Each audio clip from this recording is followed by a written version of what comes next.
Ando devagar porque já tive pressa em leve este sorriso, porque já chorei demais.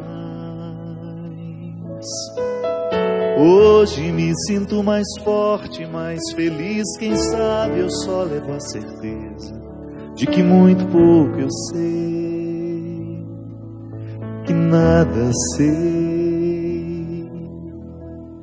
Conhecer as manhãs e as manhãs, o sabor das massas e das maçãs. É preciso amor para poder pulsar, é preciso paz para poder sorrir, é preciso chuva para florir. Penso que cumprir a vida seja simplesmente compreender a marcha, ir tocando em frente. Como um velho boiadeiro levando a boiada, eu vou tocando os dias, pela longa estrada eu vou, estrada eu sou. Conhecer as manhãs e as manhãs, o sabor das massas e das maçãs. É preciso amor para poder pulsar, é preciso paz para poder sorrir, é preciso chuva para florir. Todo mundo ama um dia, todo mundo chora um dia. A gente chega e no outro vai embora. Cada um de nós compõe a sua história e cada ser em si carrega o dom de ser capaz e ser feliz. Conhecer as manhãs e as manhãs, o sabor das massas e das maçãs. É preciso amor para poder pulsar, é preciso paz para poder sorrir, é preciso chuva para florir. Ando devagar porque já tive pressa em leve este sorriso, porque já chorei demais. Cada um de nós compõe a sua história e cada ser em si carrega o dom de ser capaz e ser feliz. Muito boa noite, é com muita alegria que nós começamos mais um programa de Direção Espiritual. Não basta a gente ser capaz, é preciso transformar essa capacidade em algo muito concreto no nosso dia a dia. O poeta foi muito sábio ao escrever essa letra, ao escrever essa canção, melhor dizendo, né? Comparando-nos à força do boiadeiro, comparando essa força da felicidade à força do boiadeiro que precisa levar adiante essa boiada que não pode parar. O contexto rural é sempre muito significativo para nós. Toda vez que nós olhamos para a vida do campo, a gente é remetido a um contexto de simplicidade, onde o funcionamento das coisas é mais natural, tem menos obstáculos. Porque a felicidade é assim, minha gente, ela deveria ser um processo muito simples em nós. Mas nós vamos nos acostumando a colocar tantos obstáculos à nossa felicidade, que de repente nós estamos inviabilizando a possibilidade de sermos felizes, ainda que sejamos capazes disso. Porque por mais que a vida seja difícil, ninguém está fora da possibilidade de ser feliz. Apesar de todos os problemas que tem, de todos os limites que precisa enfrentar, faz parte da nossa condição humana. Ninguém tem vida perfeita. Nenhum de nós temos a perfeição nos rodeando e nos acariciando. Não. O tempo todo nós precisamos enfiar a mão na terra e cavar essa realidade onde lá nós podemos nos sentir um pouco mais felizes. Porque felicidade é a satisfação que nós podemos ter de ser quem nós somos. Não é outra coisa. Eu deitar a cabeça no travesseiro depois de um dia vivido, de funções cumpridas, de dificuldades enfrentadas, de amores vividos, de ódios também sentidos. Eu deitar a cabeça no meu travesseiro e dormir satisfeito com aquilo que eu consegui alcançar de mim. A vida não será perfeita. Então eu não tenho o direito de projetar a minha felicidade somente para quando tudo estiver perfeito. Não, a gente vai morrer e isso não será possível. A felicidade é um projeto que carece diariamente de empenho. Porque senão não dá certo. A gente não chega lá.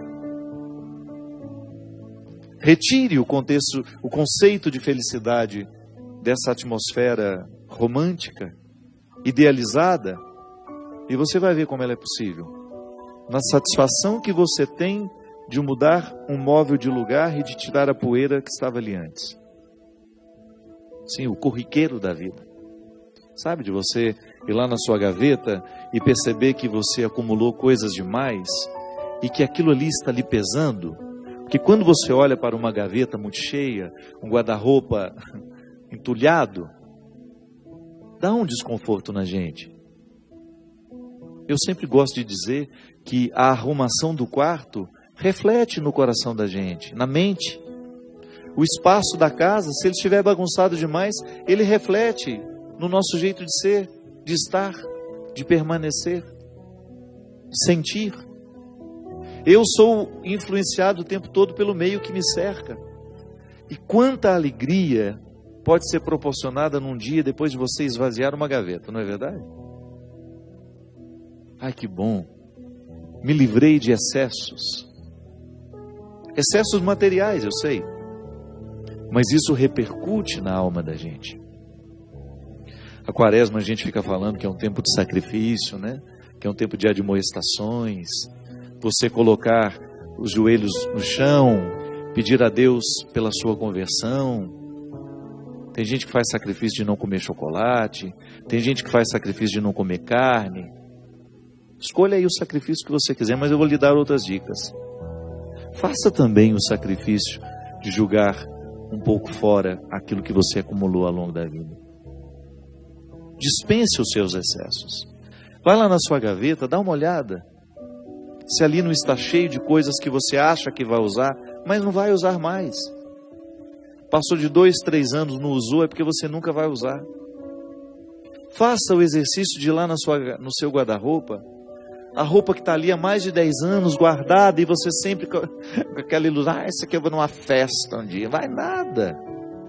Já nem está usando mais aquilo. Vai repercutir dentro de você.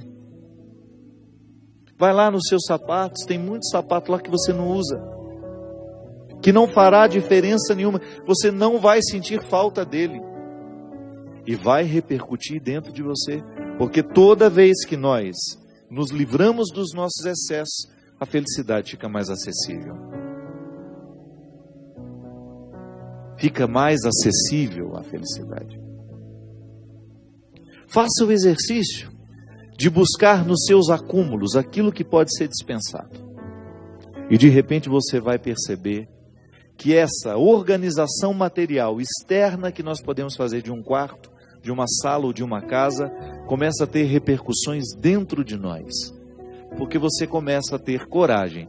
Da mesma maneira como você retira uma roupa que você não vai usar mais e você oferece a alguém que de repente possa usar aquilo, você também começa a dispensar sentimentos que estavam antigos dentro de você, que não lhe causavam nenhum bem. Só que aí você não joga em cima do outro não, né? Né, seu Cristo? Boa noite. Não dá para ficar julgando em cima do outro o nosso ódio. Isso aí é para jogar fora, para não pegar em ninguém. Essa semana eu escrevi lá no meu Twitter e também no meu Snapchat. Você tem Snapchat, Twitter? Ah, maravilha. Eu estava dizendo lá que nós precisamos cuidar para que o outro não venha derramar sobre o nosso pudim de leite condensado a caldinha de vinagre que ele maldosamente preparou para nós. Então não faça isso também. Quando for julgar um sentimento ruim fora, que jogue no lixo, não em cima do outro. O cristão não tem obrigação de receber aquilo que não serve mais para mim. Sentimentos estragados não podem ser julgados em cima dos outros. Gente, quando nós começamos a compreender a felicidade como um projeto possível, quando a gente deixa de idealizar essa felicidade, eu vou ser feliz quando isso for assim, quando fulano de tal, quando meu marido for perfeito, quando a minha esposa for perfeita, não vai nunca. As pessoas não serão perfeitas. Agora você pode buscar uma harmonia interior que vai lhe dar condições de lidar um pouco melhor com a imperfeição do outro e até, minha gente, lidar com ela de maneira mais responsável. Porque às vezes nós somos os nós fazemos a manutenção do erro do outro. Às vezes somos nós os responsáveis pela não mudança do outro. Porque não nos posicionamos do jeito certo. Muitas vezes sou eu o responsável por aquilo que não é transformado no outro. Faça a manutenção. Estou fazendo a manutenção dos defeitos do meu marido. Meu marido é acomodado e eu o acomodo com as minhas atitudes. Meu filho é acomodado e eu o acomodo ainda mais com o meu cuidado excessivo. Eu não expulso na hora que ele precisa crescer. Tenho um amigo que eu vou fazendo a manutenção dos seus vícios, porque vou reforçando nele aquilo que é vicioso e que ele já deveria ter expulsado de si mesmo há muito tempo. Perco a oportunidade de fazer feliz quem está ao meu lado. Sim, quando eu busco essa felicidade, independente do que o outro está me oferecendo, quando eu cavo na terra do meu ser a oportunidade de ser feliz, eu naturalmente provoco isso no outro. Eu vou ficar menos incomodado com o outro. Porque muitas vezes eu fico numa insistência na mudança do outro, mas não faço aquilo que me cabe para que o outro mude a partir de mim. Minha gente, toda vez que Jesus nos coloca diante de uma realidade que precisa ser transformada, o primeiro a ser beneficiado somos nós. Porque às vezes a gente fica interpretando, que Deus egoísta é esse, que fica querendo que eu seja como Ele quer que eu seja. Não, é que a consciência de Deus sobre o que eu posso ser é muito mais iluminada do que a minha. Deus sabe muito mais do que eu sei, do que eu posso ser. E o seu querer para mim é que eu esgote essas possibilidades ao máximo. Eu preciso elevar a categoria máxima as minhas possibilidades, porque Deus sabe que eu posso. Ele sabe quais são os meus talentos, Ele sabe quais são as minhas possibilidades, as minhas aptidões, mas eu posso correr o risco de morrer sem ter descoberto, porque não cravei as unhas na matéria-prima da minha realidade. Não cravei as unhas para poder arrancar todos os excessos que tantas vezes me afastam daquilo que eu posso ser. E muitas vezes me limito a ser um ser amargurado, mais ou menos, derrubado, porque não faço o enfrentamento para eu ser quem eu posso ser. Penso que cumprir a vida seja simplesmente compreender a marcha, ir tocando em frente. Como é bonito isso, Tocando em frente. Ir adiante, desbravando tudo aquilo que nós podemos desbravar de nós mesmos. Como um velho boiadeiro tocando a boiada, eu vou levando os dias. Pela longa estrada eu vou, estrada eu sou. A gente vai pela estrada até se transformar nela. Nós somos a luta, nós somos a estrada. Eu vou me transformando, eu vou agregando na minha experiência tudo aquilo que eu vou recolhendo pela estrada. É isso que vai me tornando mais feliz, minha gente. Não essa felicidade utópica dos filmes, das novelas, dos contos de fadas, onde todo mundo é feliz para sempre. Isso não existe. Agora eu tenho a possibilidade de arrancar na estrutura da minha realidade os motivos para eu ser feliz hoje, porque é isso que Deus quer. E eu gosto particularmente de usar muito mais o termo realizado do que feliz. Eu preciso me realizar como pessoa. Eu acho que a palavra realização, ela inspira um pouco mais do que felicidade. Eu ser um homem realizado, mesmo tendo problemas, estou no lugar certo, fazendo a coisa certa. Por isso vou dormir bem. Por isso vou estar satisfeito com as lutas que eu preciso enfrentar. Porque dificuldade todo mundo tem. Não é no seu trabalho que tem dificuldade mais. Não. Você pode até num primeiro momento se iludir achando que você tem mais problemas do que eu. Cada um tem a sua quantia. E se a gente for ter a honestidade de contar, nós vamos descobrir que nós temos problemas muito parecidos. Agora, você precisa enfrentar os seus problemas. Eu não posso enfrentá-los por você. Eu preciso enfrentar os meus problemas. Eu tenho lá, na estrutura da minha vida, os problemas que são próprios da minha vida. Que são próprios do meu ser. Da estrutura que me cerca. E preciso administrar diariamente tudo isso para que eu tenha o direito de extrair a satisfação de ser quem eu sou. Um médico, por exemplo, ele tem os problemas que são próprios da profissão dele. E ele consegue ser feliz mesmo tendo todas as dificuldades ali. Por quê? Porque ele enfia as unhas na realidade e vai lá buscar o motivo da sua satisfação. A satisfação é um diamante que nós vamos encontrar todo dia, no meio dos cascalhos. Porque se você resolve prestar atenção naquilo que deu errado, você vai se distrair com os cascalhos e você nunca vai chegar ao diamante da realidade. Quantas coisas dão errada todo dia? Se você escolhe ficar nelas, você vai ficando aborrecido com o tempo, amargurado. Se você não é capaz de ver o lado bom da vida, você vai ficar sempre lá, aquela pessoa cabisbaixa, desinteressada e desinteressante também. Que é muito ruim a gente ficar próximo de uma pessoa assim. Que não encontra motivos para a sua alegria. Que não encontra motivos para a sua satisfação. Que fica sempre pedindo o diamante do outro que não encontrou o seu. Não é justo com o outro. Não é justo com você. Você tem o dom de garimpar esse diamante em você. Não queira garimpar não queira recolher o diamante que o outro alcançou. É seu, é sua luta. E outra, você pode até se iludir, o diamante que ele alcançou vai me trazer alegria. Não traz, não. O diamante da realidade só tem brilho aos olhos de quem o de fato produziu.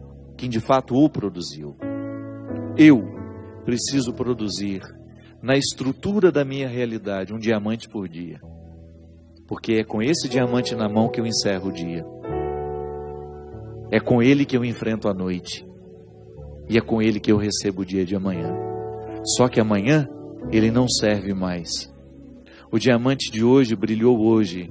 O diamante de hoje me enriqueceu hoje. Amanhã eu tenho que começar a luta toda de novo. Porque ele não sobrevive à luz do dia amanhã. Serviu para hoje. Amanhã a realidade será outra. Os problemas serão outros, as alegrias serão outras, os desafios serão outros, e eu preciso lá enfiar a unha nessa realidade e extrair o diamante do dia. Não é assim que funciona a vida? Não é assim que você precisa fazer lá no seu trabalho todos os dias? Se você insistir em ficar com a cara amanhecida, não vai conseguir nada. Se você chegar no seu trabalho amanhã, do mesmo jeito que chegou hoje, não espere muito de você. Você tem de renovar antes de sair de casa esses motivos. Você tem de renovar o seu motivo de continuar aqui, desempenhando esse papel. Nós que vivemos em comunidade, os religiosos, eu sei que tem muitos que me assistem, os conventos, esses lugares podem ser os piores lugares do mundo, porque podem gerar em nós uma preguiça existencial, aí a gente fica afeito à mesmice. A gente nem se sente família.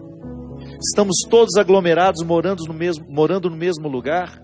Mas se a gente não renova a nossa fraternidade, hoje mesmo na reunião dos padres lá em Taubaté, eu comentava com um amigo meu, padre Djalma, que há muito tempo eu não encontrava.